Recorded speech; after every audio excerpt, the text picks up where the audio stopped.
Basically ये smoke कैसे बनती है, यानी इसमें धुंध भी होती है और धुआं भी होता है। ये सबसे बड़ी इसकी वजह है। मैदानी इलाकों की बात की जाए तो वहाँ धुंध ज़्यादा होती है। बिस्मिल्लाहिर्रहमानिर्रहीम। अस्सलाम वालेकुम नाजरीन, इन्फो एट ताहिर में आपका होस्ट ताहिर अदीब बंदेशा आपकी खिदमत में हाजिर है।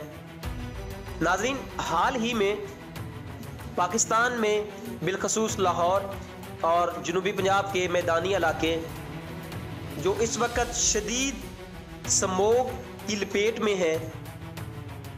नाजरीन, आज की वीडियो में हम देखते हैं कि बेसिकली ये स्मोक कैसे बनती है और ये स्मोक क्यों हमारे इस मखसूस एरिए पर काबिज है और इतने सारे एरिए में बेशुमार बीमारियों का सबब बन रही है। नाजरीन, ये स्मोक किस तरीके से बनती है और इसमें क्या क्या अनासर शामिल होते हैं, इसके बारे में आज हम डिटेल से बात करेंगे। नाजरीन, ये एक किस्म की फ़ज़ाई आलूदगी है जो धुंध और धुएं के मजमूए से बनती है, यानी इसमें धुंध भी होती है और धुआं भी होता है। इन दोनों के मजमूए को इकट्ठा किया जाए तो उसे हम स्मोक कहेंगे। नाजरीन, ये माहौल में मौजूद मुख्तलिफ आलूदगियों जैसे carbon dioxide, carbon, nitrogen oxide, sulphur dioxide और दीगर केमिकल्स जिनके छोटे छोटे ज़रात से मिलकर ये स्मोक हमारे मुआशरे में बन रही है। नाजरीन, ये स्मोक एक ख़तरनाक किस्म की शक्ल इख्तियार कर गई है जो रोज़मर्रा ज़िंदगी में आने वाले अवामिल में बिलखसूस बच्चों पर और बुज़ुर्गों पर असरअंदाज हो रही है और उनकी सेहत पर इफ़ेक्टेड होती है। नाज़रीन, स्मोक बनने के जो चंद अवामिल हैं वो आप लोगों के सामने पेश करते हैं। जो सबसे बड़ा और पहला अवामिल है वो है गाड़ियों का धुआं। ये जो ट्रांसपोर्ट चलती है, जो धुआं छोड़ने वाली ट्रांसपोर्ट होती है, ये सबसे बड़ी इसकी वजह है।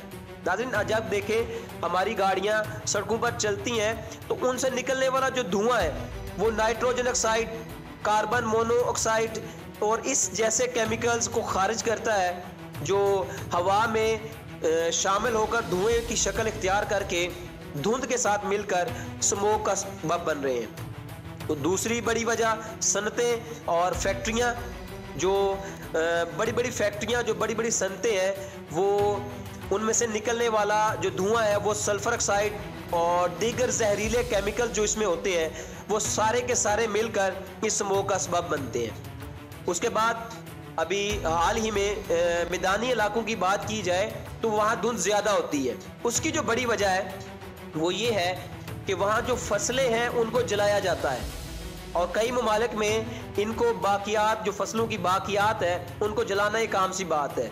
लेकिन इससे निकलने वाला जो धुआं है हवा में एक आलूदगी की बहुत बड़ी वजह है जिसकी वजह से स्मोक हमारे एरिया को इफ़ेक्टेड कर रही है। नाज़रीन, मौसम की सूरत हाल भी इस पर इफ़ेक्टेड होती है। सरमा के मौसम में ख़ासकर जो स्मोक ज़्यादा होती है क्योंकि इस मौसम में हवा की रफ्तार इंतहाई सुस्त, इंतहाई कम हो जाती है और ये गैसें फ़ज़ा में ठहर जाती हैं और फ़ज़ा में ठहर कर ये रिएक्ट करती हैं और स्मोक बन जाती है। नाज़रीन, स्मोक बनने के जो अवामिल हैं वो तो हमने देखे।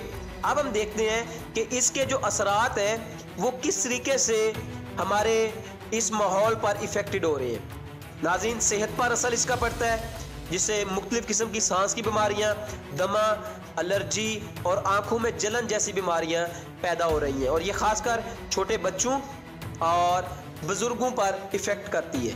माहौल पर असरात ये फसलों पर, दरख्तों पर, जानवरों पर और ये धुंध जैसी जो तय है ये पौधों की नशोनमा में रुकावट, सबसे बड़ी रुकावट ये बनती है। रोज़मर्रा ज़िंदगी में अक्सर आप लोगों ने देखा होगा कि स्मोक की वजह से ताहद्दे निगाह सिफर हो जाता है और इसमें ट्रैफिक के हादसात बहुत ज़्यादा बढ़ जाते हैं और ट्रैफिक के हादसात से लोग अपनी ज़िंदगियों से हाथ धो रहे हैं जो इस स्मोक की सबसे बड़ी वजह भी कही जा सकती है। नाज़रीन, स्मोक कैसे बनती है और हमारी ज़िंदगी पर क्या इफ़ेक्ट कर रही है ये तो हमने देखा। आए नाज़रीन, अब हम चलते हैं अपने इस वीडियो के इख्तितामी और जिसे कहते हैं कि मकसद वीडियो का, उसकी तरफ। नाजरीन, इस स्मोक से किस तरीके से बचा जा सकता है? स्मोक जो हमारे माशरे को इतनी बुरी तरीके से इफ़ेक्ट कर रही है, अभी पाकिस्तान के अंदर सोलर इंडस्ट्री अपने अरूज पे है। हर ज़िम्मेदार, हर घर वालों ने सोलर इंस्टॉल किया हुआ है, लेकिन ये स्मोक की वजह से इन दिनों ना ही तो सोलर ज़िम्मेदारों के चल रहे हैं और ना ही कई बड़ी इंडस्ट्री में सोलर अपने असल तरीके से काम कर रहे हैं, जो लोगों को उसके मुतबादल के तौर पर डीजल इंजन या इलेक्ट्रिसिटी इस्तेमाल करना पड़ रही है, जो लोगों की जेब पर बहुत बड़ा इफ़ेक्ट है। नाज़रीन, इस स्मोक से बचने का जो चंद एक अवामिल हैं, चंद एक अनासर हैं, वो आप लोगों के साथ शेयर करते हैं। सबसे पहले जो पब्लिक ट्रांसपोर्ट है उसको इस्तेमाल किया जाए और कम से कम गाड़ियों का इस्तेमाल किया जाए।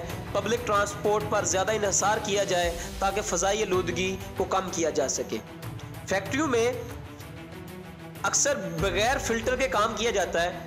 फैक्ट्रियों में फ़िल्टर्स का इस्तेमाल किया जाए और जदीद फ़िल्टर और जदीद टेक्नोलॉजी का इस्तेमाल करें ताकि धुआं कम से कम फ़ज़ा में शामिल हो। नाज़रीन, शजरकारी, ज़्यादा से ज़्यादा दरख्त लगाए जाएं। हमारे माशरे में दरख्त काटने का रुझान ज़्यादा है बनिस्बत दरख्त लगाने के। दरख्त ज़्यादा से ज़्यादा लगाए जाएं और लोगों को आगाही फराहम की जाए कि आप लोग अपने मुआशरे को खुद डेवलप कर सकते हैं किस तरीके से दरख्त लगाकर। नाज़रीन, लोगों के अंदर जब इस मसले से निपटने का एहसास पैदा हो गया, शजरकारी पे आ गए और फसलों को जलाने से बाज आ गए, इंडस्ट्रियों में फ़िल्टर इस्तेमाल होना शुरू हो गए और इस तरीके से बेशुमार तर्ज की जो जिसे कह लें कि इससे वो प्रिकॉशंस हैं, जो इसकी एहतियाती तदाबीर हैं, उनको अगर लोगों ने इस्तेमाल करना शुरू कर दिया तो ऐन मुमकिन है कि ये स्मोक हमारे माशरे को छोड़ दे। अभी हाल ही में कुछ दिनों से आप लोगों ने देखा होगा कि लाहौर, बिलखसूस ये इंडिया और पाकिस्तान का जो बॉर्डर है, ये सबसे ज़्यादा इफ़ेक्टेड है इस माशरे में। इस माशरे के अंदर जो सबसे बेसिक, जो सबसे ज़्यादा धुंध का बायस और धुंध की वजह से, स्मोक की वजह से जो सबसे ज़्यादा सिटी इफ़ेक्टेड है, वो हमारे ये लाहौर और इंडिया के बॉर्डर के आर पार दोनों ये ज़्यादा इफ़ेक्टेड है और जनूबी पंजाब पाकिस्तान का ये भी इसी से इफ़ेक्टेड है। नाज़रीन, आइए इस माहौल को साफ़ सुथरा रखने, इस माहौल को बीमारियों से पाक करने, अपने बच्चों को, अपने बुज़ुर्गों को रोज़मर्रा की बीमारियों, स्मोक जैसी ख़तरनाक बीमारी से महफूज रखने का इरादा करें, अहद करें और इससे निपटने के लिए, इस बीमारी से बचने के लिए खुद एहतियाती तदाबीर करें, क्योंकि जब तक हम खुद नहीं चाहेंगे, जब तक हम अपनी हालत खुद नहीं बदलेंगे, कोई नहीं बदल सकता। इसी के साथ कि हम अपने माहौल को साफ़ करने का अहद करते हैं, मुझे इजाज़त दीजिए। इंशाल्लाह एक नई वीडियो के साथ हाज़िर होऊंगा। तब तक के लिए अल्लाह हाफिज़।